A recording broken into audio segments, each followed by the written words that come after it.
be thinking about pitching house environments instead of brackets. What we try and generally what can I do when I'm a parish councillor to do that? So the villagers are passionate, getting together, saying like, The houses should be Angela's working with. absolutely. And nobody seems to be bothered about it. We all know how difficult it is to find common ground with neighbours when you have a shared history of 200 years of throwing rocks at each other over fences. So the heart of my project is to find structures that allow these groups to come together and collaborate to deliver ecosystem services that will allow us all to benefit.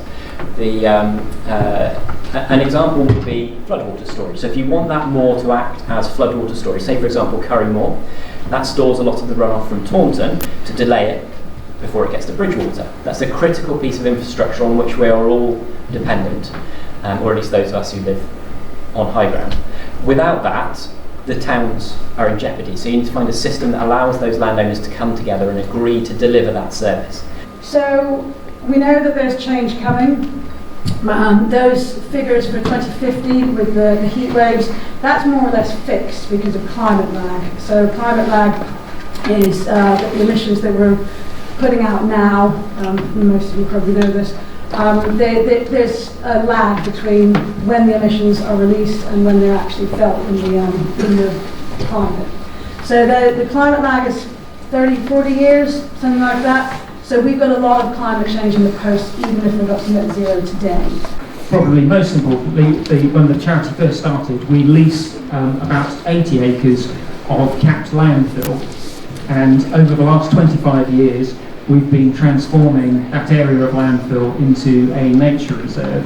So it's quite an incredible transformation really to take a landfill capped with 2 metres of clay.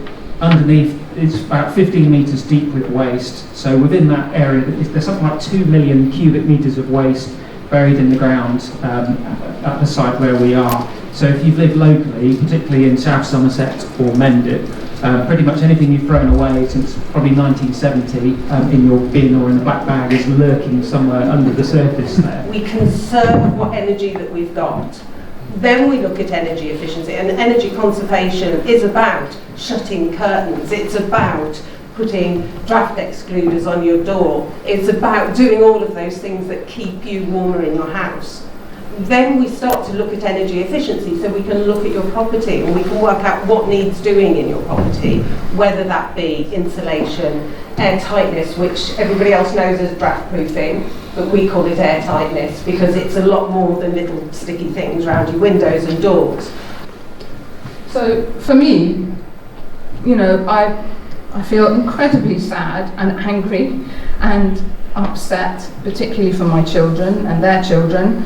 And this news comes in waves, and every single morning I cry, basically, because it's so heartbreaking.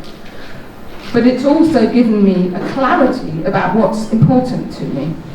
It's suddenly a lot of the trivia that my life was full of dropped away.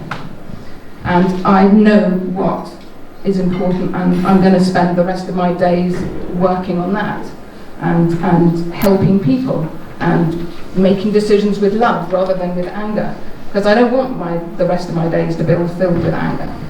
We, as the parishes, make an environmental charter or green charter something that we will push for, then the districts, however long they're going to last, will push for them, and the unitary authority, of course, will think about it. We're a powerful force, so let's use the powerful force of the first tier of local government to save the planet. Thank you very much.